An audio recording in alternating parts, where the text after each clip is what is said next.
Hey guys, Jessica here. This morning I woke up reading a lot of comments, messages, and emails from you guys requesting me to share my thoughts about this issue that arises from the Filipino TikToker Bella Porch, which sparked a lot of debate online, and that also led to the formation of hashtag cancel Korea in the Philippines, asking for apology from Koreans and also I guess to raise awareness towards racial discrimination against the Filipinos. When I first heard about this keyword cancel Korea, I was like, what?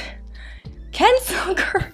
It was such an extreme keyword, cancel Korea. Thank you so much to those people who enlightened me about this issue as well. To give you a summary of this issue, it started from the Filipina TikTok star Bella Porch, and the netizens noticed that on her arm there was a tattoo that resembled of the flag Rising Sun. I hope you guys all know what the Rising Sun flag is all about, and it is especially traumatizing for Koreans because that flag was used during the forceful Japanese occupation here in Korea, which lasted for about 35 years. So that flag is associated with Japanese imperialism, and due to the Imperial Japan's mistreatment during that time of occupation, the flag can be very offensive for many Koreans. That is why we are especially sensitive about this. So I took a look into her tattoo if it was really similar to that Rising Sun flag, and I noticed that it really reminded me of that flag. No wonder why many Koreans were reacting quite negatively about this. I do understand where they're coming from. So Bella has made a public apology regarding her tattoo. She has said that at that time I didn't know the history, but when I found out, I immediately had it covered and scheduled for removal.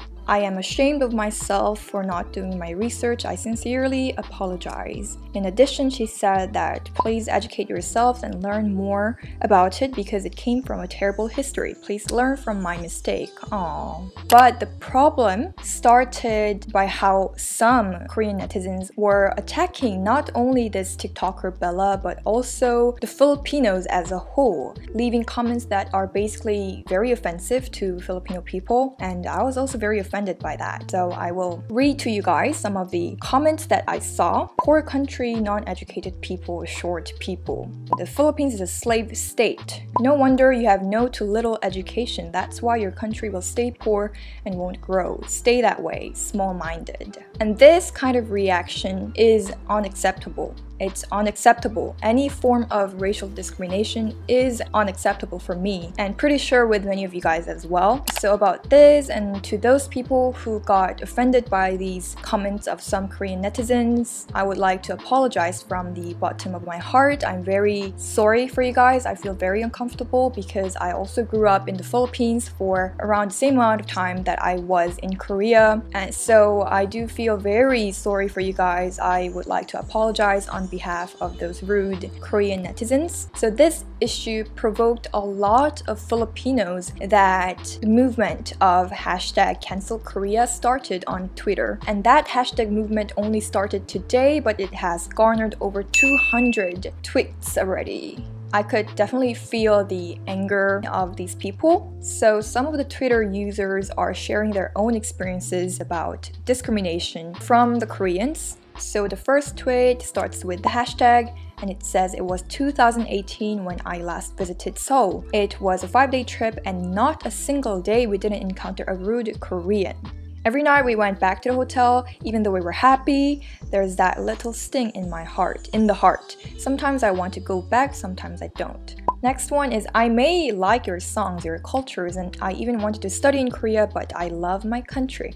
I'm gonna put my lightstick down and proudly raise my flag. This is the time when I felt like, okay, I kind of can see where this is going, and I literally stopped myself in the third post I saw, which is some Koreans saying that Filipino are ugly. But look at these queens. Do they look ugly? I don't think so. And they put some pictures of the Filipino celebrities. So this is the time when it gets a bit confusing because the whole point of this movement is to raise awareness about racial discrimination, that Koreans or any people shouldn't be racist, right? But this post, some Koreans saying that Filipino are ugly, well, I would say it's a rather emotional response. I don't think reacting to this situation emotionally is effective or is the best thing. It's just an extreme way of expressing and trying to deliver a message. Next one, you could also see, can somebody tell me, is there a Korean who has crowned as Miss Universe, Miss World, or Miss International? This is off topic. It's not related to the core of the problem. I mean, the idea of a hashtag movement, okay, that's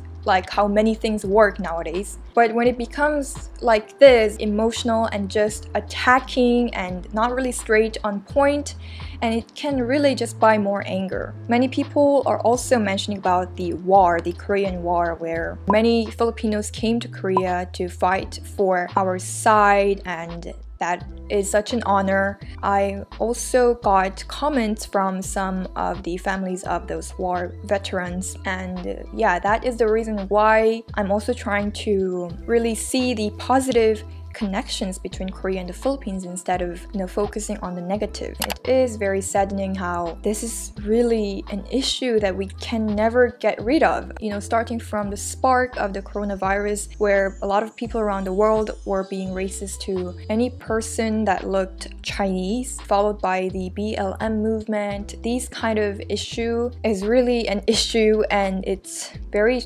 daunting to encounter this. But one thing that I would like you guys to know is that please do not judge the whole of Korea by these few netizens that you encountered online. I really do understand how it feels to be mocked or insulted because of your race or because of your nationality. That is why I do understand why these people who are joining this movement seem to be expressing their anger in a very emotional way. And seeing that kind of Twitter post honestly is not that new for me, because a few years ago I also uploaded a video titled Racism in the Philippines, and in that video I shared about some of the discriminational experiences that I got when I was in the Philippines as a young student. And the whole point of that video was for me just raising awareness about the issue of racism and reducing it as much as possible and really taking it away in our generation. But a lot of my Filipino viewers left hateful comments full of anger, saying that, oh, Korea is worse, oh, you guys Koreans are such a blah blah blah, and it was very hurtful for me.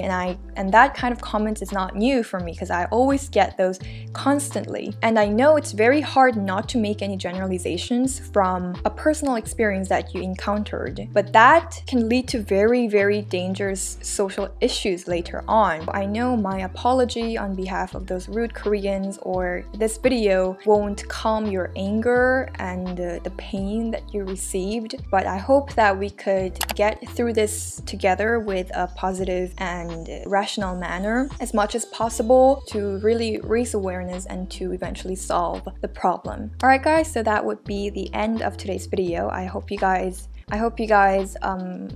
enjoyed it. That's what I always say before I end the video, but this video's topic was a rather heavy one than the usual videos I make. But I still hope you guys found it informative, and I will see you guys in my next video. Bye.